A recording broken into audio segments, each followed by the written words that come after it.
some of the ways that feedback is very important when teaching students is feedback gives the teacher an understanding of not only where the student mind is at the time of learning, but also gives the teacher a little bit of insight on whether the lesson plan was a success or a failure.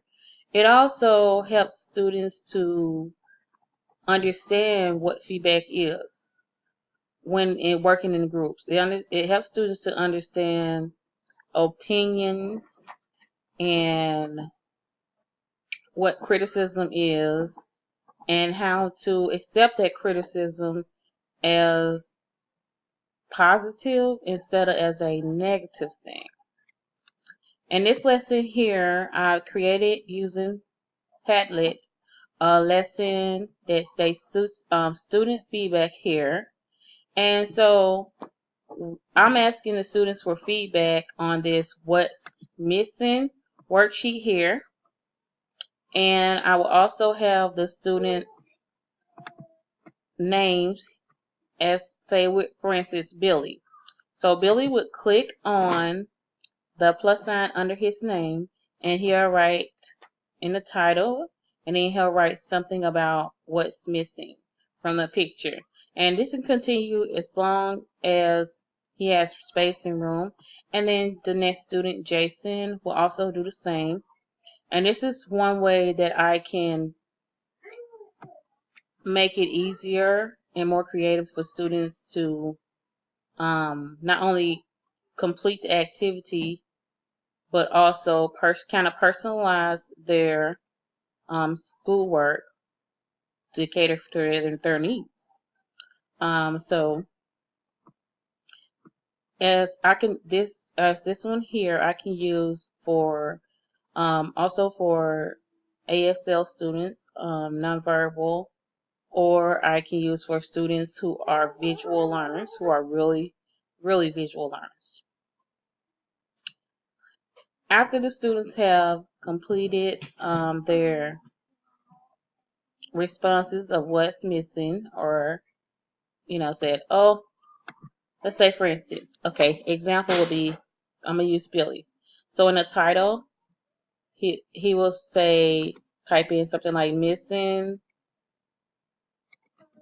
item hashtag, which would be number 1, and then he would write in there, let's see, what's missing. The duck had a hat on it. So he could go back and write, okay, he can go here, edit it, and he can write duck hat missing, and that's already posted. Duck hat is missing. So then Jason could come over to his side, and he will see that, oh, well, Billy has already named that the duck's hat is missing. So my first missing item could be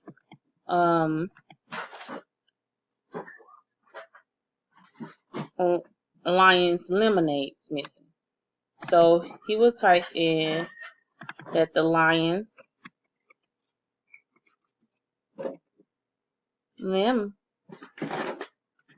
lemonade is missing. Okay, and that will be his response. This will teach this, and then after the activity, as an instructor, I want to get the student's response to the activity. So Billy will put in his name as the title, and this is his feedback of, did he like the activity? Yes, no. And he could say yes, that he liked it, and that would suffice on positive feedback. Then I could take the data collected, and as an instructor, think about if it was a good activity for them or maybe a not so good activity for them. And I can increase this for my students who are a little ahead by having them to cut out the other picture or maybe just leave it there and draw in the missing items to make it a little more creative for them. That's a more personalized effect. And for my gifted students, I will have them to create a story about all the missing items and what happens to the missing items, how they went missing or how they became missing. Well, this is Cassandra. This is my feedback for my feedback reflection number 4 using Padlet and also using just the voice recorder section of Screencast. Thank you.